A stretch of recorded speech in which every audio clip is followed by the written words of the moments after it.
Chapter 3. The Saint with Two Bodies. Father, if I promise to return home without coercion, may I take a sightseeing trip to Benares? My keen love of travel was seldom hindered by father. He permitted me, even as a mere boy, to visit merry cities and pilgrimage spots. Usually one or more of my friends accompanied me. We would travel comfortably on first-class passes provided by father. His position as a railroad official was fully satisfactory to the nomads in the family. Father promised to give my request due consideration.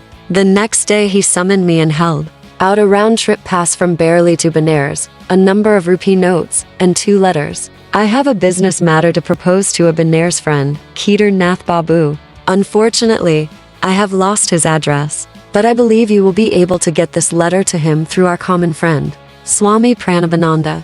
The Swami, my brother disciple, has attained an exalted spiritual stature. You will benefit by his company. This second note will serve as your introduction. Father's eyes twinkled as he added, "Mind, no more flights from home." I set forth with the zest of my 12 years, though time has never dimmed my delight in new scenes and strange faces. Reaching Benares, I proceeded immediately to the Swami's residence. The front door was open. I made my way to a long hall-like room on the second floor. A rather stout man, wearing only a loincloth, was seated in lotus posture on a slightly raised platform. His head and unwrinkled face were clean-shaven. A beatific smile played about his lips. To dispel my thought that I had intruded, he greeted me as an old friend. "Baba Anand, bliss to my dear one." His welcome was given heartily in a childlike voice. I knelt and touched his feet. "Are you Swami Paramahansa?" He nodded. "Are you Bhagavati's son?" His words were out before I had had time to get father's letter from my pocket. In astonishment, I handed him the note of introduction, which now seemed superfluous. "Of course I will locate Kedar Nath Babu for you." The saint again surprised me by his clairvoyance. He glanced at the letter and made a few affectionate references to my parent. "You know, I am enjoying the pensions. One is by the recommendation of your father, for whom one once worked in the railroad office. The other is by the recommendation of my heavenly Father, for whom I have conscientiously finished my earthly duties in life." I found this remark very obscure. "What kind of pension, sir, do you receive from the heavenly Father? Does he drop money in your lap?"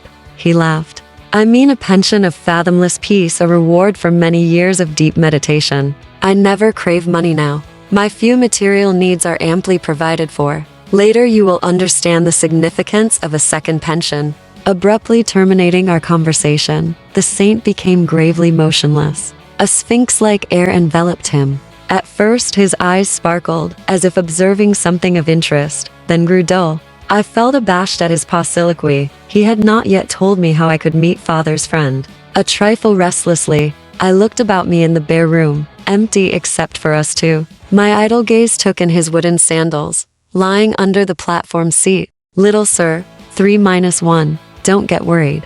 The man you wish to see will be with you in half an hour." The yogi was reading my mind, a feat not too difficult at the moment. Again he fell into inscrutable silence. My watch informed me that 30 minutes had elapsed. The Swami aroused himself. "I think Kedar Nath Babu is nearing the door." I heard somebody coming up the stairs. An amazed incomprehension arose suddenly. My thoughts raced in confusion. How is it possible that father's friend has been summoned to this place without the help of a messenger? The Swami has spoken to no one but myself since my arrival. Abruptly, I quitted the room and descended the steps. Halfway down I met a thin, fair-skinned man of medium height. He appeared to be in a hurry. "Are you Kedar Nath Babu?" Excitement colored my voice. "Yes."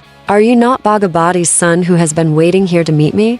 He smiled in friendly fashion. "Sir, how do you happen to come here?" I felt baffled resentment over his inexplicable presence. Everything is mysterious today. Less than an hour ago I had just finished my bath in the Ganges when Swami Paramahansa approached me. I have no idea how he knew I was there at that time. "Bhagavati's son is waiting for you in my apartment," he said.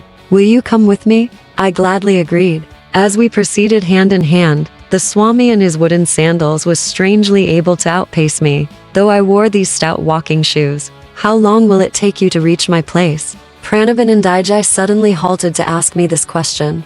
"About half an hour. I have something else to do at present." He gave me an enigmatical glance. "I must leave you behind." You can join me in my house, where Bhagavati's son and I will be awaiting you." Before I could remonstrate, he dashed swiftly past me and disappeared in the crowd.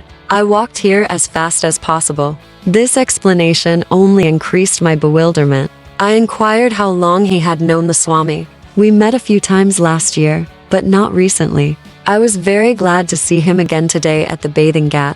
I cannot believe my ears. Am I losing my mind? Did you meet him in a vision, or did you actualize him, touch his hand, and hear the sound of his feet?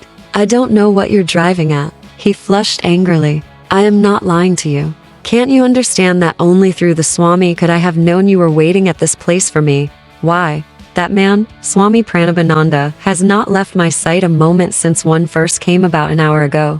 I blurted out the whole story. His eyes opened widely. "Are we living in this material age, or are we dreaming? I never expected to witness such a miracle in my life. I thought the Swami was just an ordinary man, and now I find he can materialize an extra body and work through it." Together we entered the saint's room. "Look, those are the very sandals he was wearing at the ghat," Kedar Nath Babu whispered. "He was clad only in a loincloth, just as I see him now." As the visitor bowed before him, the saint turned to me with a quizzical smile. "Why are you stupefied at all this? The subtle unity of the phenomenal world is not hidden from true yogis. I instantly see and converse with my disciples in distant Calcutta. They can similarly transcend at will every obstacle of gross matter." It was probably in an effort to stir spiritual ardor in my young breast that the Swami had condescended to tell me of his powers of astral radio and television. 3-2. But instead of enthusiasm, I experienced only an awe-stricken fear. Inasmuch as I was destined to undertake my divine search through one particular guru, Sri Yukteswar, whom I had not yet met, I felt no inclination to accept Paramahansa as my teacher.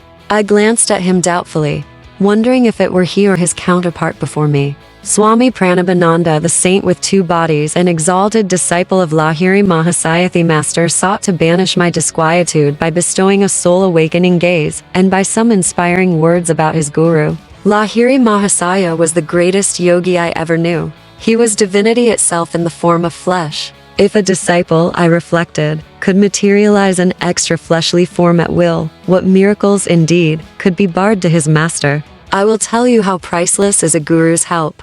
I used to meditate with another disciple for 8 hours every night. We had to work at the railroad office during the day. Finding difficulty in carrying on my clerical duties, I desired to devote my whole time to God. For 8 years I persevered, meditating half the night. I had wonderful results. Tremendous spiritual perceptions illumined my mind. But a little veil always remained between me and the infinite. Even with superhuman earnestness, I found the final, irrevocable union to be denied me. One evening I paid a visit to Lahiri Mahasaya and pleaded for his divine intercession. My importunities continued during the entire night.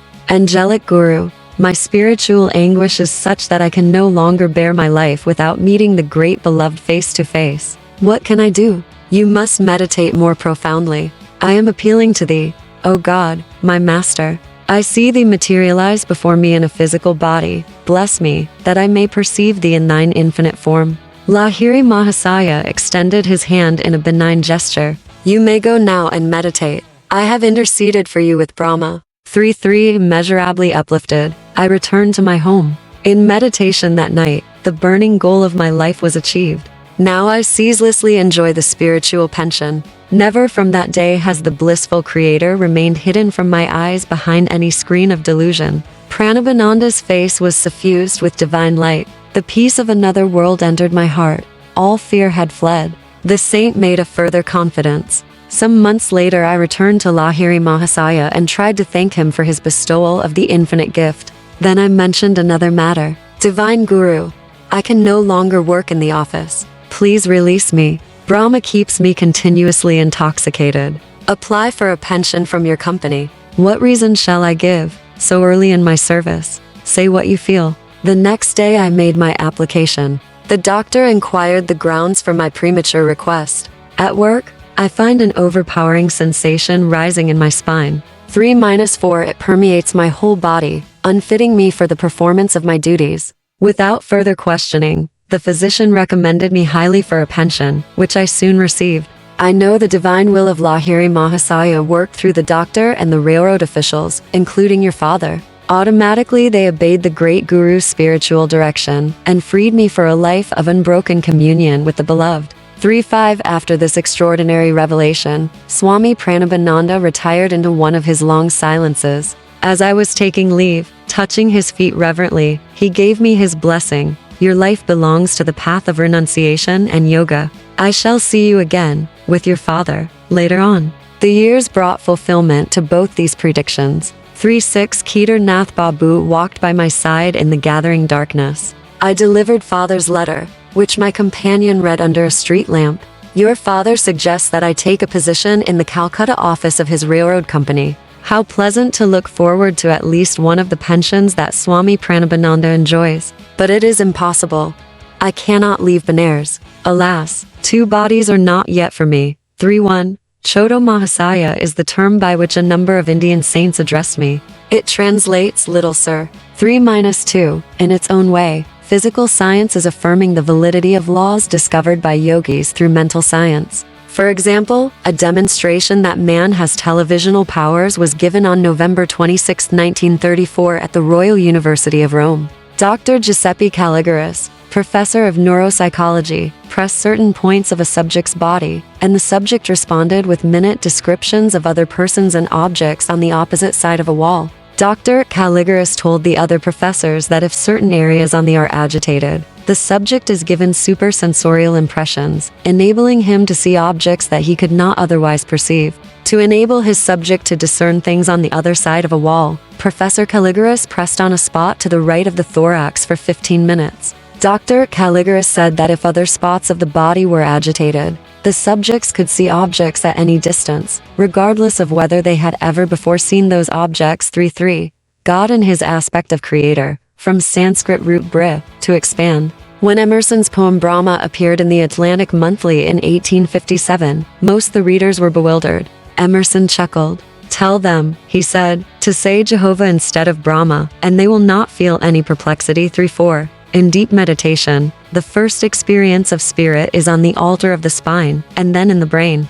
The torrential bliss is overwhelming, but the yogi learns to control its outward manifestations. 3-5 After his retirement, Pranabananda wrote one of the most profound commentaries on the Bhagavad Gita, available in Bengali and Hindi.